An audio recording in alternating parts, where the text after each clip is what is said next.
Hello there, I am the CCG Collector, and it's great to have you all with me today for this unboxing. Most of my unboxings in the past have been some Decipher card game or some Middle-earth card game, and, well, I suppose today is no different. But don't take my word for it. Let's open this together, see what's inside.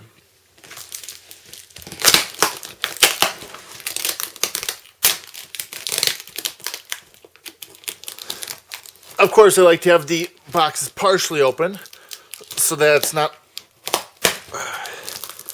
too bad when I'm opening this up, so that you don't have to sit through minutes of me opening up boxes. Here we go, just like that.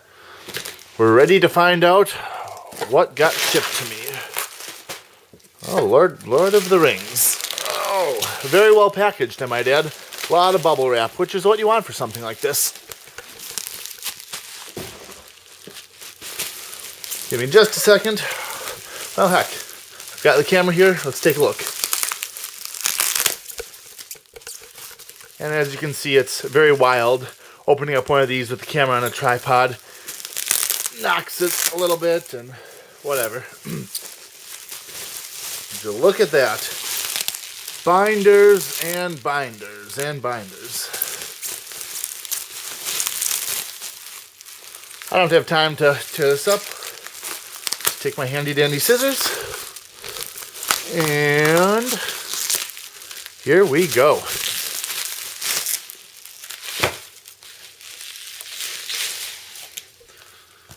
All right, The Lord of the Rings, The Two Towers. That's right. Oh, this is indeed a Decipher card game, and it is indeed a Middle-earth card game. But this is The Lord of the Rings trading card game.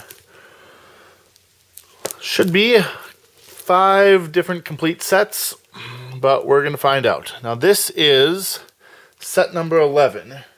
That is Shadows, I think. Shadows of, yeah, just Shadows. Got a nice big old card list here. And these are all supposed to be near mint condition. They're in sleeves, of course, in binder sleeves, binder pages. It's looking pretty sharp so far. No complaints with that. I'm not going to go through every one of these, of course, but just page through them, see what we can see. You know what? This would be a lot easier if I had my table, but the box is so big that I couldn't have the table and the box on top of it and still get a good clear shot, so that's all right. Oh.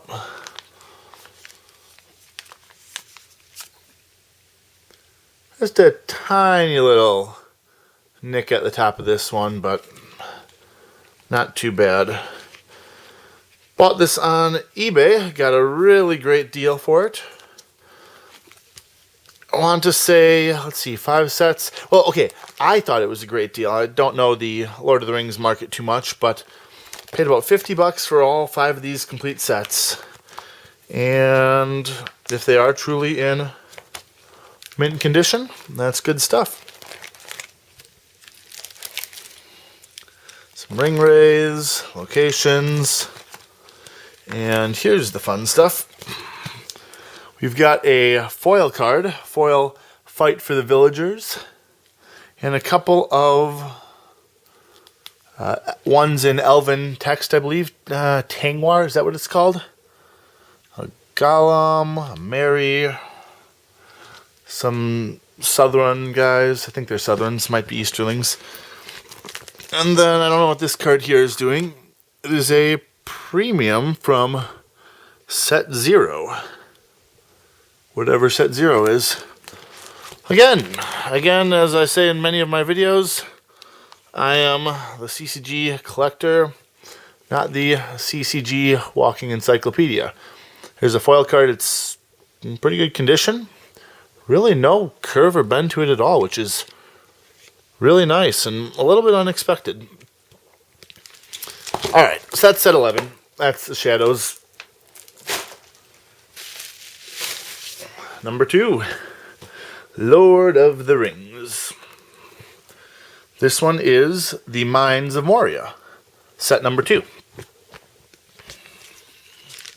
The way that they released these is they had, and by they I mean Decipher, of course, I believe they had 3 sets for each movie. So you'd have Fellowship of the Ring, Mines of Moria, Realms of the Elf Lords, I think.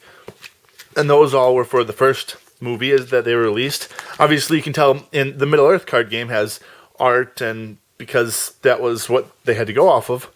But this one has scenes from Peter Jackson's trilogy. So they released 3 of those for each movie. 3 sets. And here we go. We got another foil card. Tidings of Erebor. Lurtz's Sword also appears to be a foil. And some more Tangwar cards. Got Elrond, got a Nazgul, Lurtz, I think, I don't know, and Gollum. Again, we'll take a look at the foil, see how it looks. That is in really good condition for a foil. I'm very happy with that. Anyway, where was I? Okay, 3 sets for each of the movies. We had, and that'll take us up to 9 sets. Another Lord of the Rings. I assume this is the Realms of the Elf Lords. Yep, set number 3. And then after that, I think they did some rules changes. They released a few extra sets. Like you probably noticed, the first binder was set number 11. But I don't have a lot of information on that right now. I'm sorry I'm holding this so close to the camera. It's kind of tricky to judge where I am. Oh, now that's interesting. Down here, we have a foil there, of course. And then we have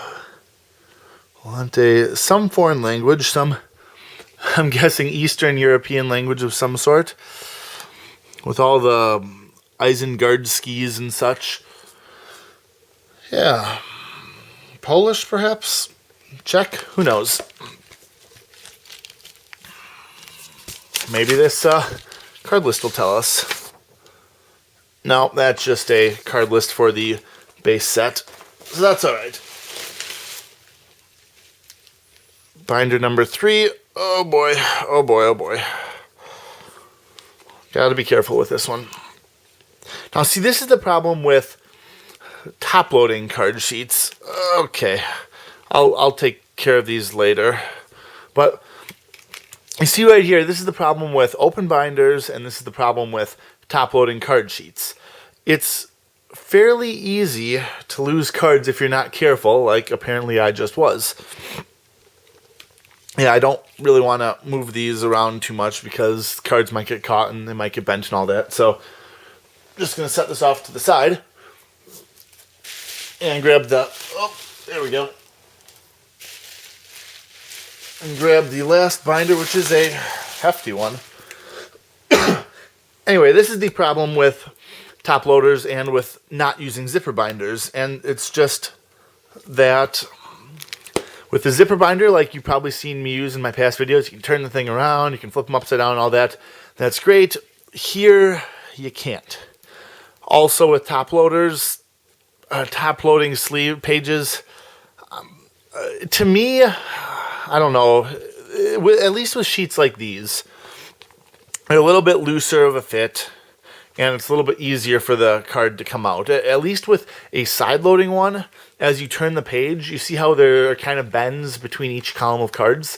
That kind of locks the card in. It's not perfect, but it's a little bit better. And the real reason for side-loading is that when you put cards in sleeves, whether they're perfect fit sleeves where they go on from the top, or standard card sleeves like Ultra Pro or BCW or whatever, where they go on for the bottom, either way there's going to be an opening. So when you have a side-loading sleeves, you can cover that fourth spot. Whereas here, you have, say this was in a normal card sleeve, you put it in your pocket. Put it in your pocket, there we go. And the top is still open because you have it open from the sleeve and open from the card sheet. All right, what set is this? This is set number 4. Of course, the Two Towers. And Oh, this is just a large set because it was a base set released from the movies. Just like the Star Wars premiere set had 324 cards, and then the other ones had 160 or what have you. Same deal with the Lord of the Rings trading card game. The first set for each block would be a good amount of cards, and then the rest would be half the size. But again, going through these are supposed to be all near mint. They appear to be all near mint. I'm going to have to take some time later and double sleeve them all and get them in nice binder sheets. I mean, these aren't bad. These are the, oh, actually, these might be bad. I was going to say they look kind of like the Ultra Pro Premium sleeves, or premium pages, because they, okay, I'll go into it anyway. A lot of different companies make a lot of different card sheets for binders. The really cheap ones are just that, really cheap. I mean, you got sort of a perforated separator between each side rather than this solid seal. The tops of the sheets, like if you go to an Office Max or an Office Depot, I guess they're the same now, there's no extra little top bit here, so it's easier for the cards to come out, and it's harder to put the cards in, because this way you can sort of put the card against the back of it and slide it in, because it has that little protrusion. So these remind me of Ultra Pro Premium sheets, but if we look at them, they are Crown Pro, whatever that means. But they seem solid enough. I mean, I don't think there's any real issue with them. Good sheets. I just don't use sheets like this anymore, that's all. And let's see if we have any extras here. Yeah, good stuff. Got a premium cards. We've got some more Tangwar cards here. And some more. I'm guessing that's Shadowfax, Saruman, Athelas. No, that's not Athelas. Those are those little flowers that were growing by the by Rohan. Yeah. So, a really good set of Lord of the Rings cards for, you know, that big old box there. $50. Oh yeah, okay. See, this is my problem. I'm talking on the video and I'm letting the binder go, and cards are falling out of the top because I'm careless with them. So I suppose that's partially my fault that the cards are coming out. Anyway, the point is, good amount of cards, good price. Woo, Lord of the Rings. I'm expanding my interests, but not too much. This is the CCG Collector, and I will see you all next time. Thanks for watching.